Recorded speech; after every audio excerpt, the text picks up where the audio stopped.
Let's get in our personal finance expert. He's been waiting by. Hemant Rustagi of Wiseinvest Advisors joins us. Hemant, hi. Thanks for being with us. Today, let's talk about the MIPs or the monthly income plans. Despite being an ideal product, perhaps for retail investors, Hemant, MIPs have lost a lot of ground over the last few years. Just tell us, are MIPs still relevant for retail investors? Is it still an option to put your money in? Well, MIPs are essentially debt-oriented hybrid funds wherein, the significant part of the portfolio is invested in debt instruments and a part of the portfolio is invested in equities. The role of debt instrument in the portfolio is to generate regular income as well as create stability, whereas equities aim to generate growth. As a combination, it has the potential to do better than traditional options like fixed deposit, bonds and debentures. And for someone who invests for a longer period, for a year or so more, and considering that mutual funds are more tax efficient, the post-tax return can be much higher.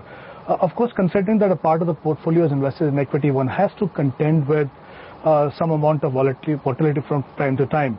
The general perception about MIP is that these are ideally suited for someone who wants regular income, but in reality, MIPs can be a great option for someone who is looking for capital growth over a period of time.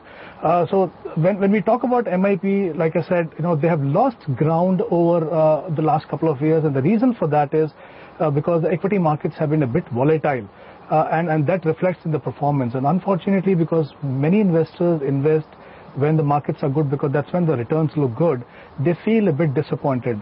And the second reason why MIPs have lost ground is because there was a recent hike in the dividend distribution tax, which has actually made dividend payout option unattractive for most of the investors. Yeah, that's taken. But Hemant, still, what kind of returns can investors expect from these funds now? If you look at the performance of MIP as a category over 5 to 7 year period, they have given an annualized return of around 8%. But if you look at the leaders in the category, they have like Reliance MIP or HDFC MIP Long Term, Canara Robeco MIP and Birla Sun Life Savings 5. They have generated an annualized return of roughly around 10%. So like I said, someone who is looking to build capital over a longer period with a portfolio that has a restricted exposure to equity, I think MIP remain definitely a good bet. Okay, let's get in a caller now. We have Sudhir Ranjan who calls us from Patiala with his query on personal finance. Hi Sudhir, good morning. Good afternoon rather. I'm Sudhir here. Yes, please go ahead. Ma'am, actually I want to invest 10,000 per month. I have 2 kids at my home. Okay.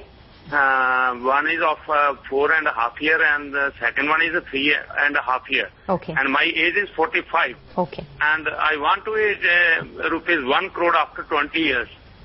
Okay, so he has a firm plan for his, for his children. He wants to invest about 10,000 per month and wants to get 1 crore in a long time span of around 2 decades or so. What is your view, Hemant? What should he be doing?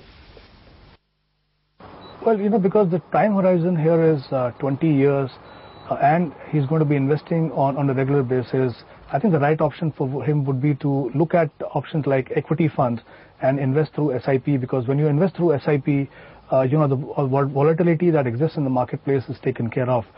Here, for a time horizon of 20 years, if I assume an annualized return of, let's say, around 12%, he can hope to build a corpus of around 95 lakhs with his investment of 10,000 per month.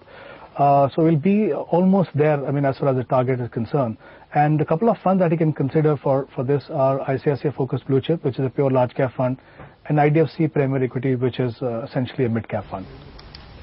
Okay, Hemant, we'll have to leave it at that. Thank you very much for joining us with your ideas and answers to our viewers.